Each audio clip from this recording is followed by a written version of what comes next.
Well, I want you to keep that question and that hope alive because I think that Ward is still redeemable. He's entered a new chapter in his life right now. Okay, there was somebody else in addition to S.H.I.E.L.D. He's lost two people that he really cared about: S.H.I.E.L.D. and Agent 33. And karma. and you know, right now he is.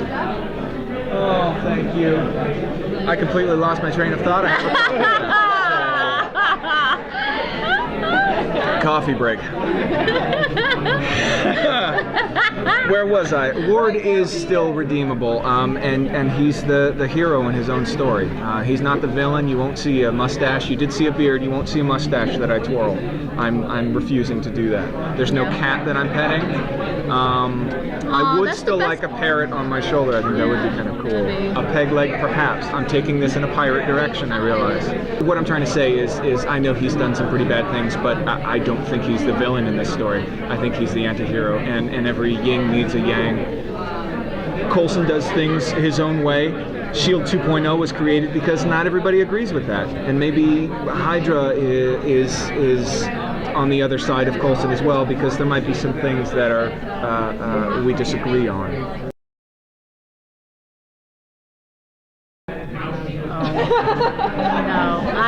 Unfortunately, you know, I think that's part of the Hydra mentality. Is they're very delusional. They believe in their own hype. And I see how these interviews are going to go. But you know what? On the flip side, he is correct in saying that S.H.I.E.L.D. isn't all good. It's not this, and that's what I like about Marvel and what I like about our show is that.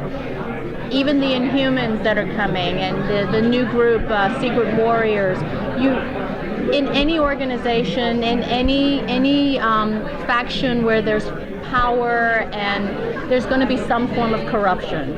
And that's the gray that I love about the show, you know, and people are constantly having to choose sides and constantly having to reevaluate in their own life what's important and where to find the balance. You know, with Agent May, she is struggling now, I think, in figuring out, is S.H.I.E.L.D. the ultimate and the most important thing that she's willing to sacrifice everything for, or is it her own personal happiness and, you know, finding love again, and rediscovering who she is as a human being. So these are all like sort of like real great humane questions that we all go through, and that's what makes the shows relatable, you know, in this fantastical world. Probably not in the first 10 episodes. I don't know.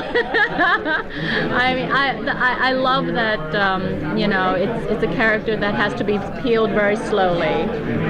You were pretty emotional when Ward and that May was off were screen. seeing each That other. was off screen. Off screen. But other than that, yeah.